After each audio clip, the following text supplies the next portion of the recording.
Hello.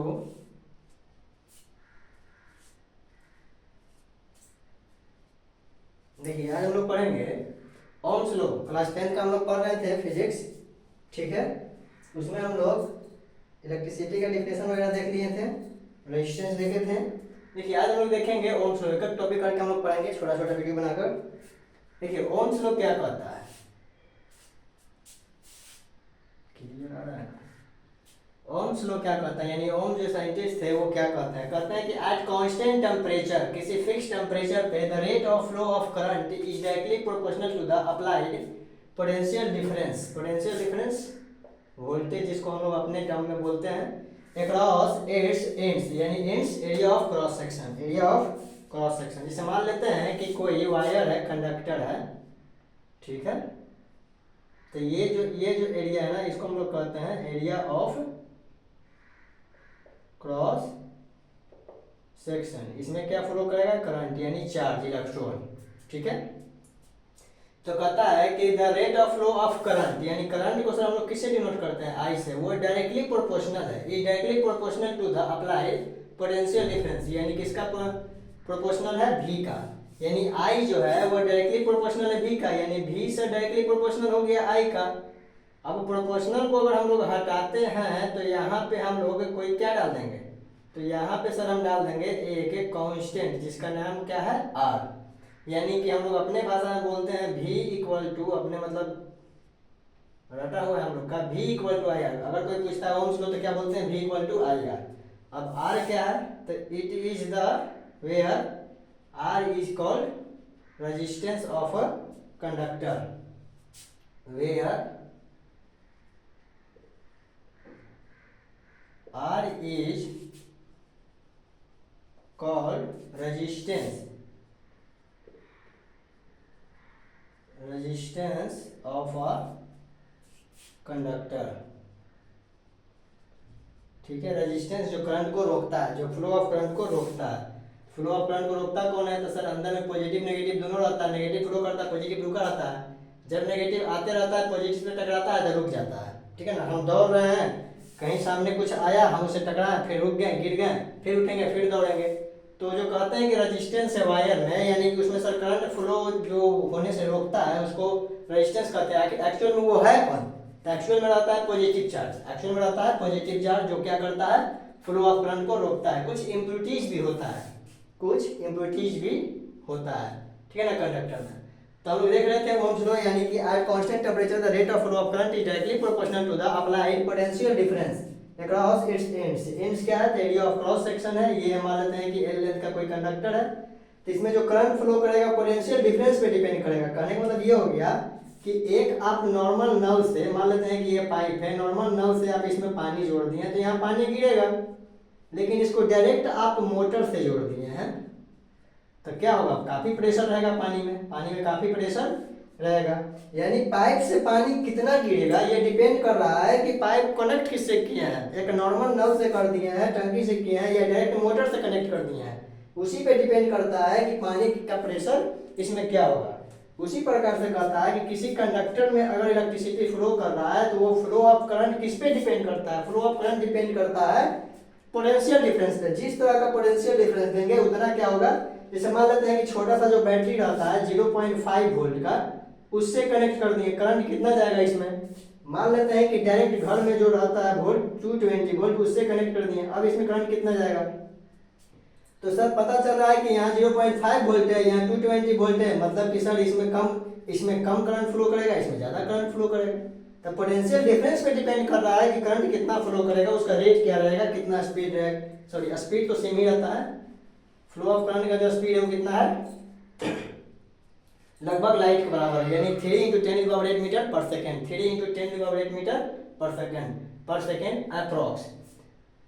यानी कहने का मतलब हो गया कि सर करंट डिपेंड कर रहा है v पे, ठीक है ना। तो v डिपेंड कर रहा है, यानी लिख सकते हैं I प्रोपोर्शनल v, तो v proportional I, v equal to proportional को हटाए, एक यहाँ पे कांस्टेंट डाले r, यानी r क्या है, रेजिस्टेंस ऑफ ए कंडक्टर। यानी ओम्स लॉ क्या होता है, v equal to I R. Ohm's law क्या होता है, v equal to I R, ठीक है। अब इस पे हम लोग एक क्वेश्चन सोल्व करते हैं, v equal to I R.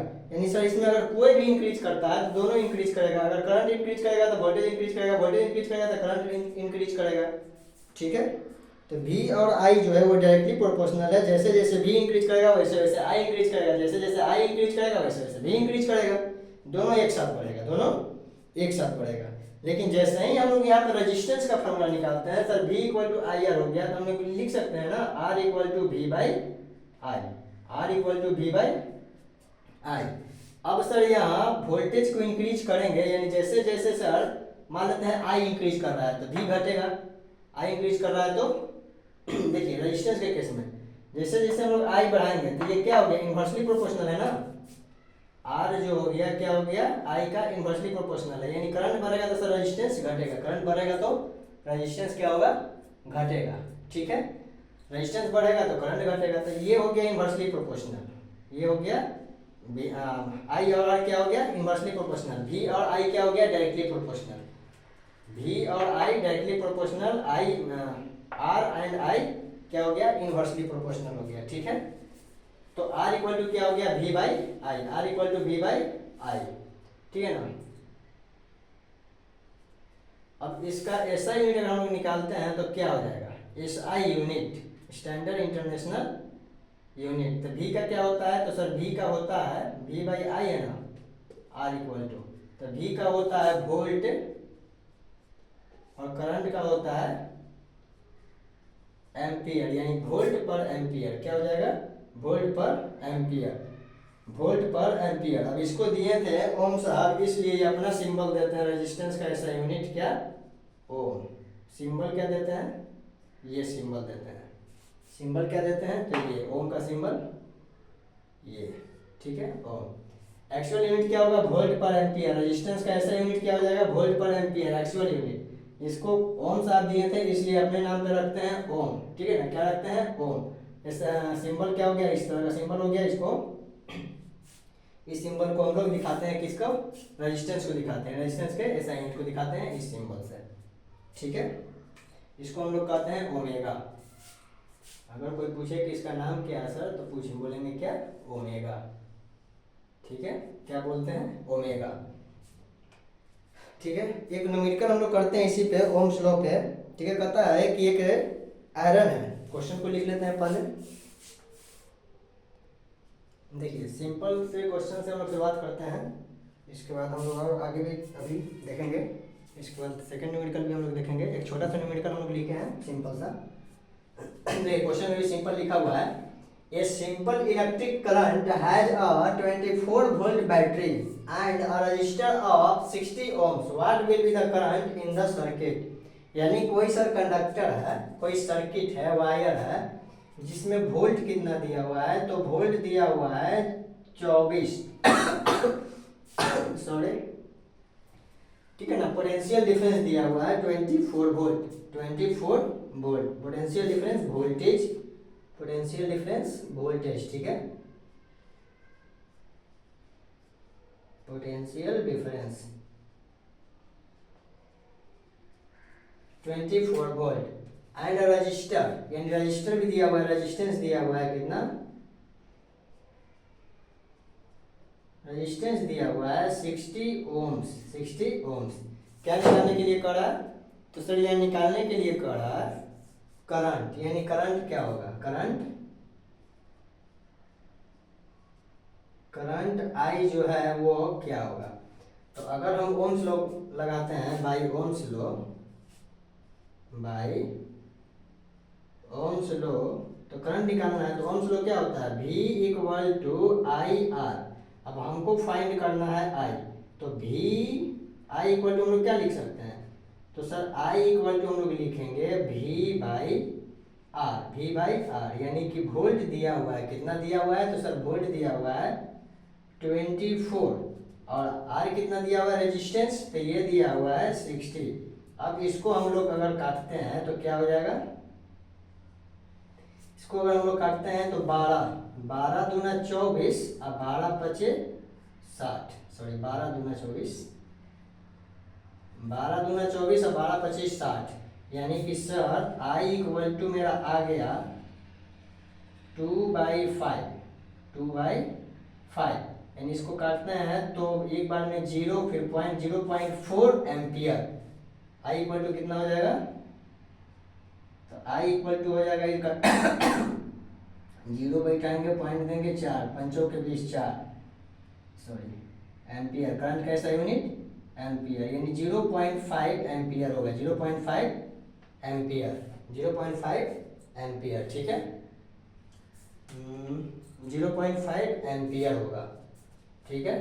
तो देखिए यहाँ से आई पूछ रहा था तो हमने फॉर्मूला पे रखा ओम्स लॉ पे, B equal to I R. I का फॉर्मूला क्या हो जाएगा, V by I, V by R. यहाँ वी कितना था 24, 60 काटे इसको, क्या आ गया, तो 2/5 यानी 0.5 एम्पियर, 0.5 एम्पियर। अब हम लोग देखते हैं एक बढ़िया सा क्वेश्चन इसी में, जिसमें दो एक ही साथ दो क्वेश्चन रहेगा, एक ही क्वेश्चन में दो क्वेश्चन रहेगा, ठीक है। इसको भी देख लेते हैं हम लोग।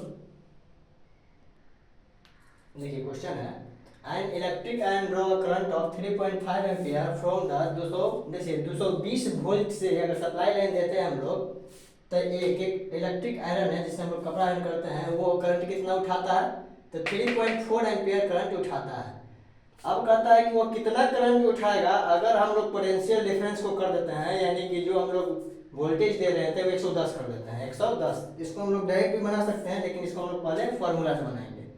यानी यहाँ पे आई दिया हुआ है, करंट कितना दिया हुआ है 3.5 एम्पियर, ठीक है ना। पोटेंशियल डिफरेंस भी दिया हुआ है यहाँ पे, भी कितना दिया हुआ है 220 वोल्ट।